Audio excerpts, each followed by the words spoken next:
আজ রাতে রুটি দিয়ে খাওয়ার জন্য এঁচোড়ের কোপ্তা বানিয়েছিলাম। বেশ কয়েকদিন এঁচোড়টা ফ্রিজে পড়েই ছিল, ভাবলাম চলো এটা যে সৎ কাজ করা যাক, মানে কিছু একটা বানানো যায়। এঁচোড় কিন্তু অনেক খেয়ে থাকি, তো চটজলদি বানিয়েছিলাম, হাতে খুব একটা টাইমও ছিল না। ওদিকে আমি সেদ্ধ করতে বসিয়ে দিয়েছিলাম এঁচোড় আলুটাকে। একটু ভাজা মশলা তৈরি করছি, 1 চামচ জিরে, ধনে, শুকনো লঙ্কা, তেজপাতা আর এলাচ আর দারচিনি শুকনো খোলায় একটু লো ফ্লেমে ভেজে নিতে হবে যতক্ষণে কালারটা চেঞ্জ হচ্ছে। কালারটা চেঞ্জ হয়ে গেলে এটাকে নাবিয়ে একটু ঠান্ডা করে নিয়ে নর্মালি শিলে বা মিক্সিতে গুঁড়ো করে নিলে কিন্তু একটা ভাজা মশলা রেডি হয়ে যাবে। এটা কিন্তু গ্রেভি করার সময় আর কোপ্তা যে বানাবো তখনও কাজে লাগবে। এটা খুব ভালো কিন্তু গুঁড়ো হয়নি, একটু দানা দানা ভাব আছে। আর এঁচোড় আলুটাকে ঠান্ডা করে নিয়ে আমি মেখেও নিয়েছি খুব ভালো করে।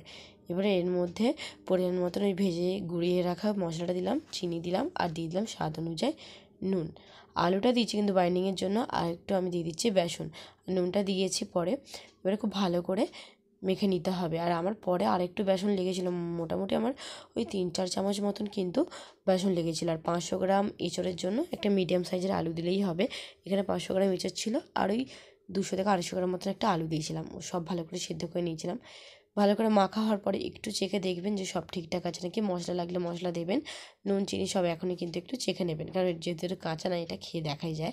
এবারে ছোটো ছোটো কোপ্তার আকারে বলগুলো করে নিচ্ছি, আর গড়া হয়ে গেলে এটাকে ভেজে নিতে হবে। এটা কিন্তু ভাজার পর নর্মালি খেতে পারেন, কিন্তু একটু গ্রেভি করে নিলে রুটি বা ভাত বা যে কোনো পোলাওর সাথে খেতে বেশ ভালো লাগে। তেলটাকে একটু আমি গরম করে নিয়ে একটু লো ফ্লেমে করে নেবো, কিন্তু লো মানে একটু মিডিয়াম ফ্লেমে। আর প্রথমে দুটো দিয়ে ভেজে দেখলাম ছেড়ে যাচ্ছে নাকি, দেখছি পুরো পারফেক্ট হয়েছে, ভেঙেও যাচ্ছে না। তাই আস্তে আস্তে সব বলগুলো দিয়ে ভেজে নেব। আর দেখুন এখন কিন্তু আমি ফ্লেমটাকে একটু মিডিয়াম করে দিয়েছি, নইলে ভেতর দিয়ে কিন্তু ভালো করে যে মশলাটা দিয়ে মেখেছি এটা কুক হবে না, আর বেসনটা দিচ্ছি কাঁচা গন্ধ ছাড়বে। তাই মিডিয়াম ফ্লেমে রেখে একটু গোল্ডেন ব্রাউন হওয়া অবধি কিন্তু ভেজে নিতে হবে, মানে বাদামি করে একটু ভেজে নিলেই হবে, খুব পোড়ানোর দরকারও নেই। আর যেহেতু ছোটো কোনো ডাবু মানে একটু গোল করা ছিল না, তাই আমি ফ্রাইং প্যানেই ভাজার চেষ্টা করেছি। এতে একটু কষ্ট হয়েছে, কিন্তু না ঠিকঠাক করে ভাজাটা হয়েছে। ভাজা হয়ে যাওয়ার পর এটা তুলে নিয়ে একটু এবারে গ্রেভি করব। আর একই ফ্রাইং প্যানে না গ্রেভিটা করেছি, খুব প্রবলেম হচ্ছিলো, একটা কড়া সেই সময় না থাকা নেই, এটাতেই পুরো কাজটা করেছে। এবারে গোটা গরম মশলার মধ্যে এলাচ আর এখানে দারচিনি শুকনো লঙ্কা ফোড়ন দিয়েছি, আর কিছু দিইনি, লবঙ্গ টবঙ্গ দেওয়ার দরকার নেই। আর টমেটো আর আদা বাটা দিয়ে বেশ ভালো করে কষিয়ে আমি টক দইটা দিচ্ছি। এখানে ভুল হয়েছে, প্রথমে মশলা দিয়ে কষানোর পর টক দইটা দিলে ভালো হতো।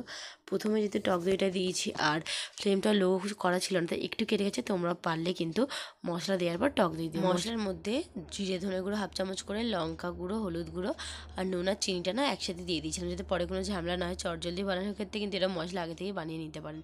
ভালো করে কষিয়ে নেবো তেল ছাড়া অবধি। এবারে হালকা একটু জল দিয়েছিলাম, চাইলে একটু গরম জলের ব্যবহার করতে পারেন, যতটা গ্রেভি করবেন সেই হিসাবে জলটা দেবেন, আর মশলাটা কিন্তু সেই হিসাবেই নেবেন। আমি খুব অল্পই গ্রেভি রাখবো। এবার এটা ফুটে উঠলে আমি কোপ্তাগুলো ছেড়ে দিয়েছিলাম, দিয়ে একটু ভালো করে নাড়ি চাই নিলাম। কড়াতে যেহেতু করছিলাম না, খুব প্রবলেম হচ্ছিলো, লো ফ্লেম করে একটু ঢাকা দিয়ে দিয়েছিলাম 2-3 মিনিট মতন। ব্যাস, আমাদের কোপ্তা কিন্তু একবারে রেডি। এই নিরামিষ কোপ্তা কিন্তু লুচি, পরোটা বা যে কোনো পোলাও ভাতের সাথে খেতে দুর্দান্ত লাগে। যাই হোক, রেসিপি কেমন লাগলো জানাবেন, ভালো লাগে লাইক কমেন্ট সাবস্ক্রাইব করবেন।